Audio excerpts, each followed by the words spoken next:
Alright, algebra class. We're doing solving formulas for tomorrow.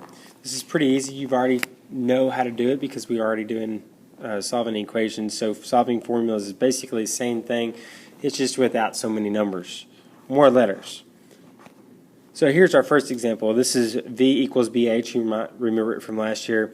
It's volume equals the area of the base times the height. And the reason why we do stuff like this is because, let's say we're trying to solve for H. Well, it's easier if we solve for H now and then plug in the numbers and get the answer. So let me show you an example. Let's say area is,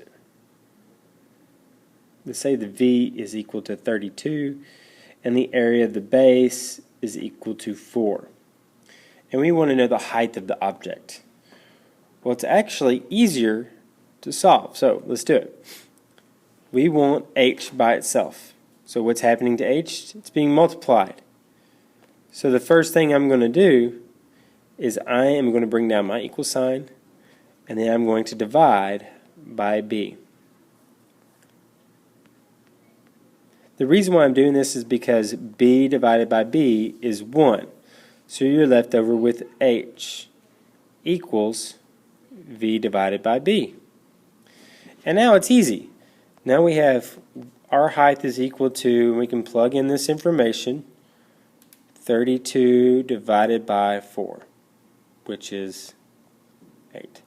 And that's the reason why we do this. We're mainly just solving formulas for a certain letter. Like here's another volume problem. Volume equals length times width times height. This is like for a rectangle. Let's say we want to know what the length is and we have W, V, and H. So what you do is you bring down your equal sign and you figure out what's going on with L. Well, it's being multiplied to W and H. So let's divide by W and H to both sides. The W and H cancel out. You're left with L equals V divided by WH. Now you're done because we don't know what V or W or H is, so you just solved for L. Let's go on. Here's circumference. Now there are numbers in this one, but it's still kind of the same thing. We want to solve for R.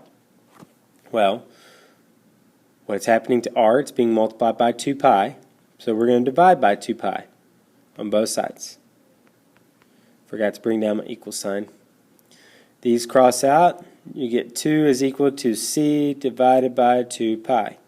And you're done. Now here's another one. Here we're trying to solve for R. So what's happening to R? It's being added to T. So we're going to subtract T to both sides. T's cancel out, you get R is equal to D minus T. That's your answer. It's pretty easy. Let's do a more complicated one. This is the area of a trapezoid, and we want to find B1, which is right here. Now there's a lot more going on here, so we got to take our time. Let's see. What's happening to B1? Well, you can see that's being added to B2. Alright, so here's B1, and now we've got to get rid of B2. Well, a lot of y'all would say this. A lot of y'all would put the little bar like this, and you would go minus B2. The only problem with that is that you can't do that because it's actually a part of this whole thing. You have multiplication going on right here. So it actually changed the problem up quite a bit. So what you've got to do first is you got to get rid of the half h. And what's happening there is you're actually multiplying a half h to the parentheses. So what we want to do is we want to divide by half h to both sides. So a half h divided by half h is 1. So on this side you're left with b1 plus b2 equals a over a half h. Looks complicated, but we're almost done because the next step is what we did before. Subtract b2 from it,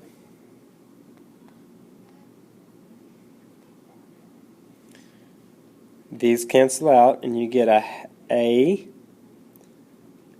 over 1/2 h minus b2.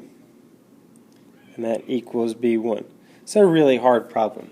But if you could follow these steps, you're doing wonderful.